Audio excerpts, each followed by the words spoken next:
In this video, we are going to discuss the match between Magnus Carlsen versus Maxime, played in the Champions Chess Tour AI Cup, and this tournament is organized for the Toronto biggest grand finale. So in this particular tournament, in the AI Cup, we have the finalist Magnus Carlsen versus Maxime. Maxime knocked out Jan Nepomniachtchi and Anish Giri to fight against Magnus Carlsen. In the last of the finals, he lost against Magnus Carlsen, but he beat Nepo and Anish to reach in the finals again and fight again against the title Magnus Carlsen. So we are going to discuss the first round. We are going to discuss two critical games happen in the tournament which are very critical, and it's going to be extremely fun to watch the game. So before starting the video, if you are new to our channel, then make sure to like the video, share this video with everyone, and make sure to subscribe to our channel because it helps us to motivate to make videos like this.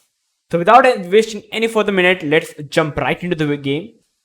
Magnus with the white pieces starts the game with 1 d4 and Maxime replies with d5, c4, and here we have d into c4, capturing the pawn. e3. There are many ways for white to continue the game. e3 is one of them, e4 is the one, and knight to f3.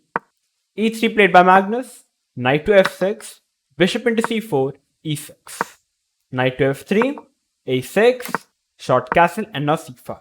Usually the idea of a6 is to play b5, but in this position b5 is not so accurate because after bishop e2, white is going to play a4 and target these weak pawns, which is not a good idea. That is the reason first c5 is much better, which actually happened in the game. And now black is fully prepared to play the move b5.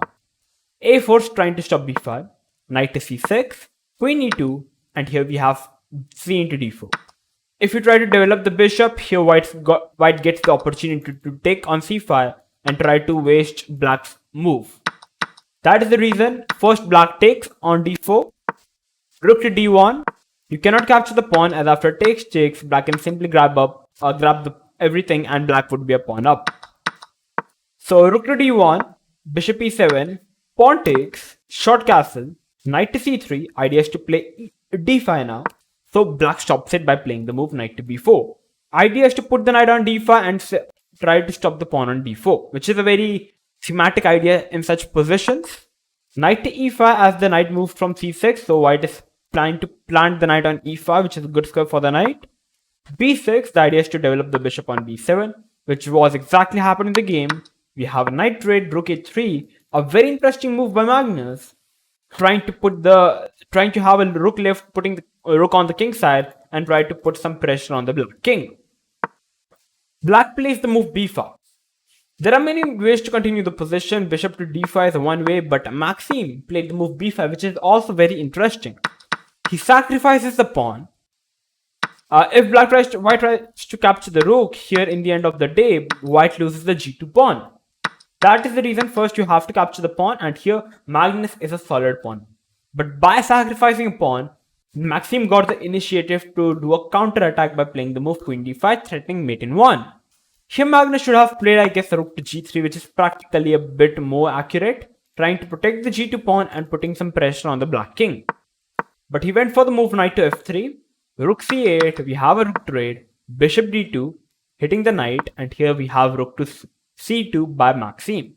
He knows that he's a pawn down. If he plays passively, he's going to land in a bad position, so he has to play actively, like going into the white scam by playing a rook to c2, pinning up the bishop, queen to f1, queen to d6, opening up the bishop, rook to c1, bishop to e4, giving only trading the pieces in his terms. Bishop a4, rook into, queen into, and now knight to c6, preparing to capture the pawn. White plays bishop f4 hitting the queen, queen d5, and white has a couple of trades. And in this position, Magnus played the move bishop to d6, which is typically a bad move. In this position, he should have simply played the move bishop e5. There could be a possibility that he simply mouse flipped. After bishop e5, the point here is black cannot go into this particular endgame, as white is a pawn up and it's the same color bishop endgame. So white is simply going to put the king on the queen side and trying to press on. And if you try to take over here after knight takes, we have this imbalance where white is having outside pass pawn, and it is still better for white. But Magnus played the move bishop d6. Perhaps, I guess it was a mouse slip. So we have this endgame where it is an equal material. Magnus tried to push his pawn, but slowly and steadily, Maxime played very accurately, and he went on to win this b5 pawn. First, the f2 pawn. Magnus simply forgot that his f2 pawn is hanging up, so he lost this pawn, and he is now 2 pawns down endgame, which Maxime was able to hold it, win it pretty nicely. Like at the first glance, it looks like maybe it's a drawish endgame. White will give up the bishop for the pawn, but that's not happening. King attacks the bishop, bishop goes back, bishop c5. You cannot capture the bishop, it would be a queen. You have to keep the bishop, and after bishop d2, Magnus decides to resign the position in the after playing bishop d2. And Maxime won the first game. The reason after bishop d2 Magnus resigned, bishop e1 is coming up, and you cannot stop the f2 pawn. Like for example, after king g6, here this, you have to move the bishop, and black can simply move the pawn and make a queen and eventually win the game. So this was the first game. The rest of 3 games went on to draw by Maxime. Very well played, and basically he won the grand finale. So as at the last time, Magnus Carlsen beat Maxime, and this time Maxime beat Carlsen. So it's a complete reset. It would be a 2-game match. The player who scores 1.5 will win the tournament. So the first game was won by Maxime, fortunately, and fortunately or maybe unfortunately, all for the fans of Magnus Carlsen. And now we are going to discuss the second game after the reset time, where Magnus is playing with the black pieces, and he's kind of forced to win situation. Even if he makes a draw, he would be simply out of the tournament.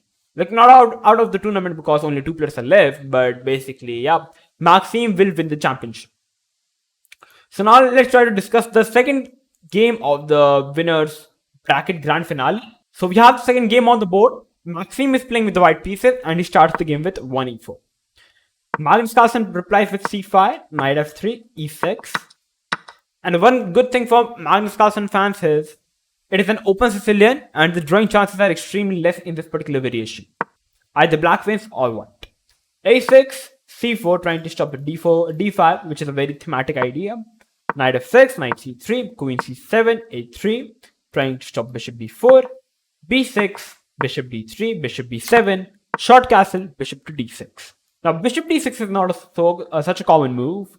After bishop d6, Maxime took quite of time because black is preparing to hit the pawn.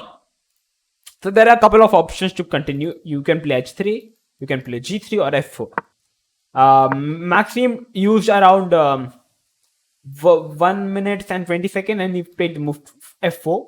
Very natural move. You are having a nice center. Bishop c5, pinning up the knight. Bishop e3, knight c6, knight c2, d6, queen d2, short castle, and rook e1.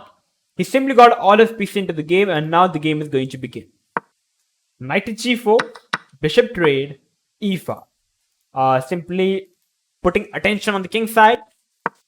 Rook d8, putting the rook on the same file as the queen. Queen move, attacking the knight. Knight h6, rook d1, trying to grab the open file. Knight to d4, we have a knight trade. Knight to e4, knight to f5, rook f3. And rook f3 is a very committal move. White wants to put the rook on the king side and try to checkmate Magnus Carlsen. So Magnus took a very nice decision, giving up this powerful bishop for the knight, and we have this particular position on the board, where Magnus has a very nice knight on e3, putting some pressure on the pawn on c4. Second, he's having a passed pawn on d4. So it's a matter of fact how White is going to continue his attack. If White has failed to continue his attack, Magnus is simply going to take out this pawn and try to push this pawn, and is going to simply win the game, as even the rook is hanging on d1. And black side is to put the pawn on the light squares, trying to dominate the bishop. So it's looks all a good position for Magnus in this particular setup. But Maxime surprised Magnus by capturing on h7, sacrificing the bishop, and we have this position. After queen h5, here's my first question. You can pause the video. You are in Magnus Carlsen's shoes. What are you going to play in this position if you are playing with the black pieces? Okay, so I guess you guys have had the nice great deep thought, and you guys must have came up with the move f6. All those who have came with f5, sorry, better luck next time. But definitely Magnus Carlsen played f5 and he wasn't able to find the move f6 because like in microseconds he played the move f5 like instantly. He should have taken some time and he should have found the move f6. The problem with f5 here is, here we simply have queen h7 check, king f7, and can you find the brilliant move to play from the white side?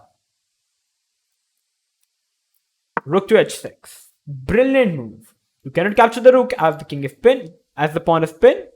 And here there are many options for white. White is having rook f6 check, queen g6 check is the main problem. You cannot capture the knight because here comes the move. Queen to g6 check. King e7 leads to mate. And only if the pawn would have been on f6, they wouldn't have any mate. So black is forced to repeat the position and it would be a draw.